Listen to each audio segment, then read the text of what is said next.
tout au fond.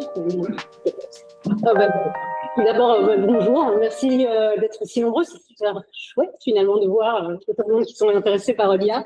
Donc moi je voulais un peu présenter l'IA comme que je l'utilise aujourd'hui, qui est un peu mon collègue, presque préféré. Alors je vais faire attention parce que j'ai deux collègues qui sont vraiment mes préférés là, donc je vais faire attention.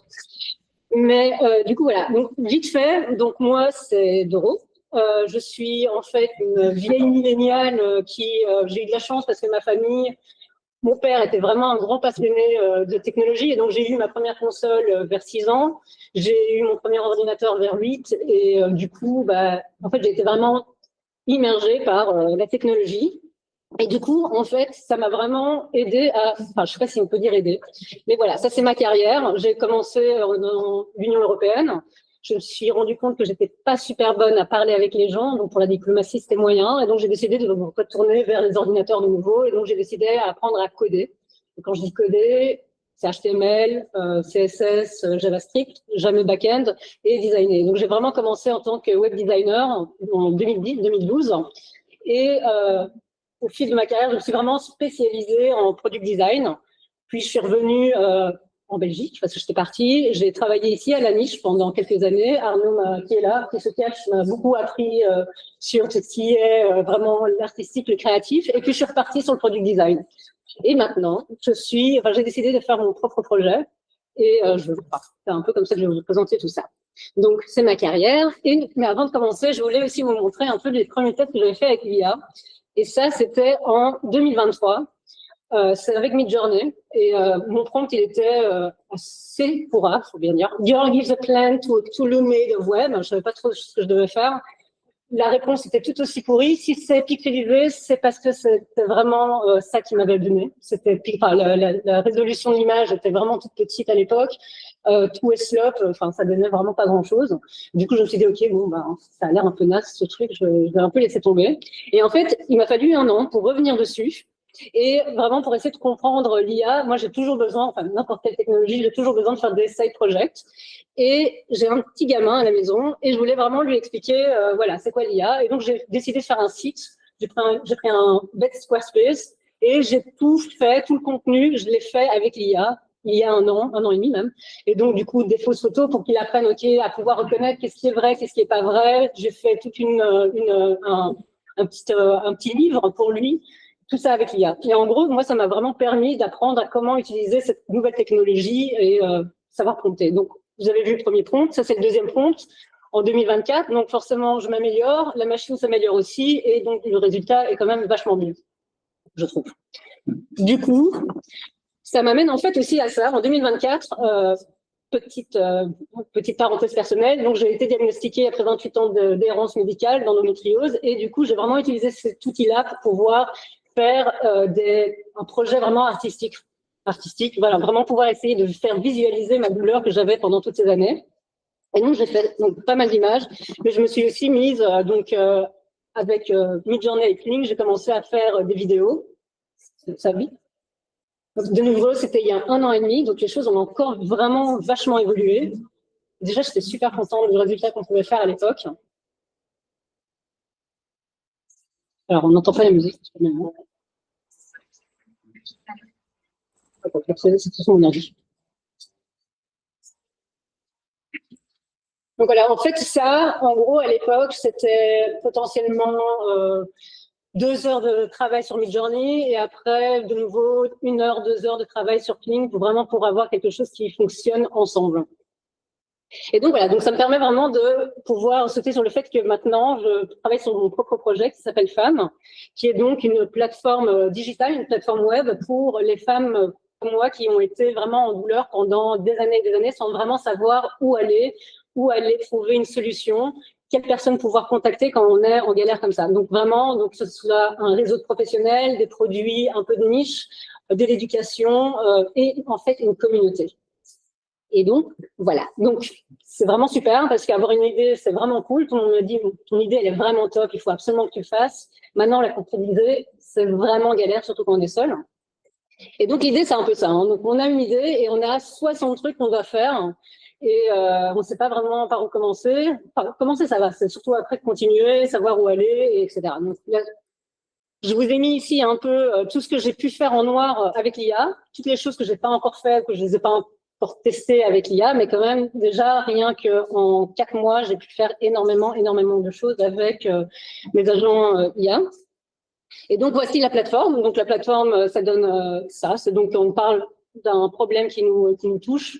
On a des explications et on va trouver un professionnel ou une professionnelle et plus tard, potentiellement, donc, du coup, un shop avec des produits. Je ne vais pas m'attarder là-dessus parce que je ne suis pas là pour ça. En fait, je voulais juste vous dire aussi qu'il n'y a pas eu de meilleur moment aujourd'hui que pour commencer vraiment un projet tout seul. Même si c'est vraiment pour juste faire un bête MVP, les choses vont très vite et on peut vraiment on peut vraiment montrer quelque chose de qualitatif assez rapidement. Donc, quand j'ai fait cette présentation, j'avais la prétention d'aller commencer à vous expliquer la création de la plateforme, la création du contenu, la création des agents. Je me suis rendu compte que potentiellement, juste vous présenter comment j'ai fait la plateforme, ça suffira. Donc, on va partir là-dessus.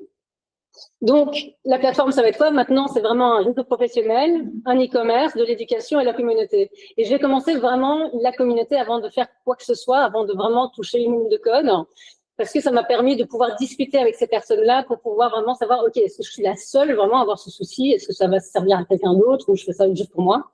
Clairement, j'ai eu vite des réponses comme quoi ça va être utile.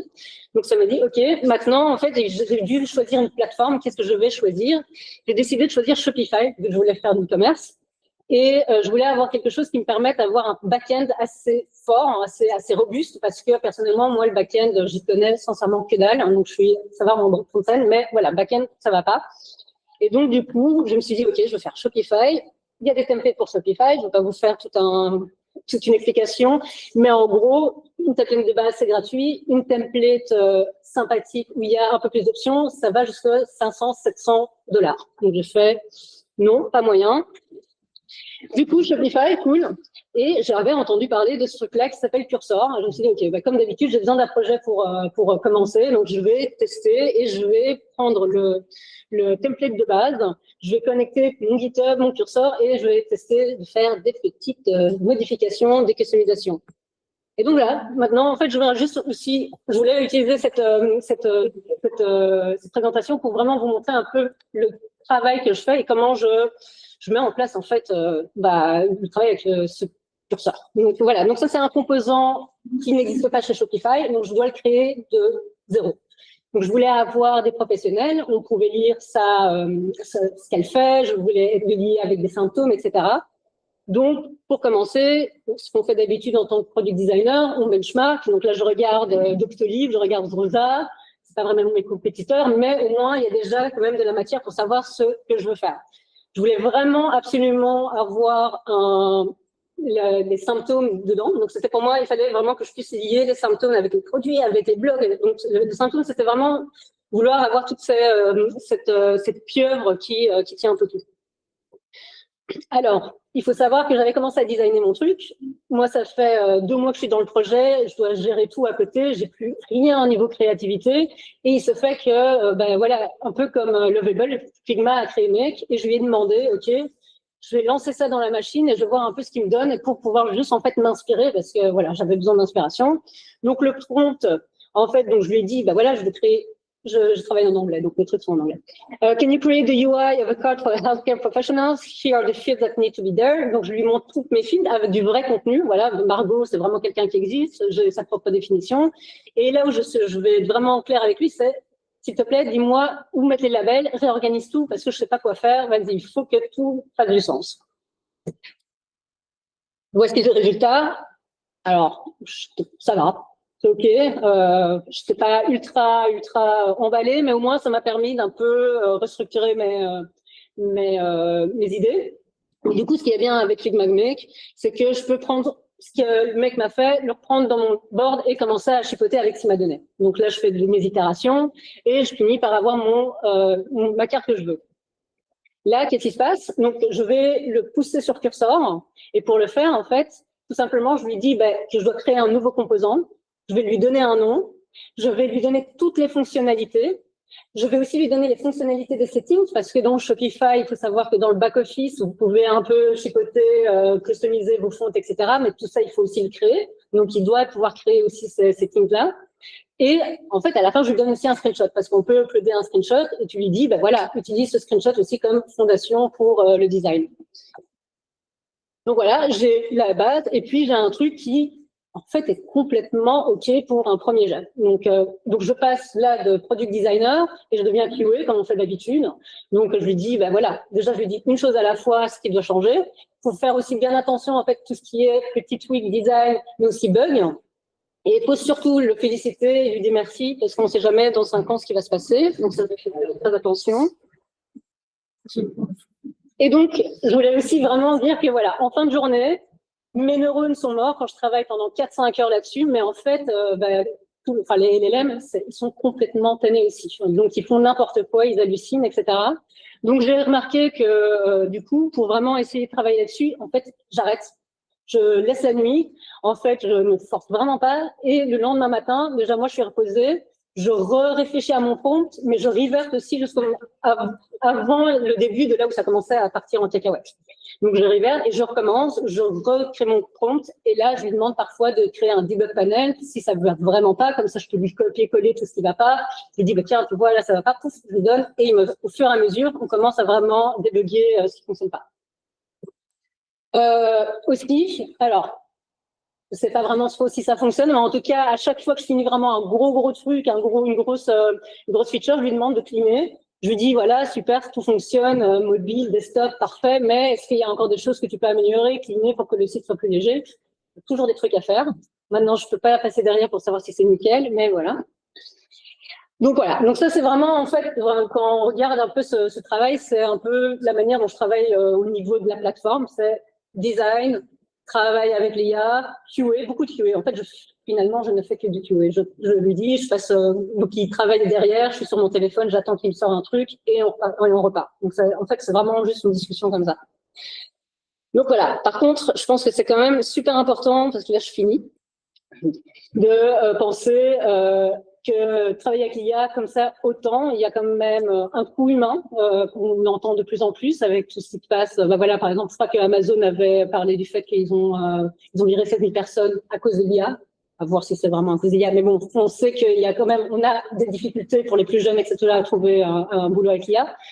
Il y a un coût écologique.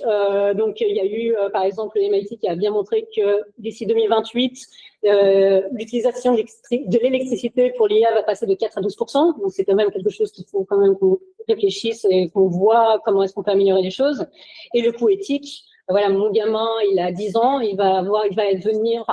il est dans une nouvelle génération qui va devoir vraiment gérer tout ce qui est l'IA, l'information. C'est vraiment une autre manière de voir les choses et de vivre la vie sur Internet.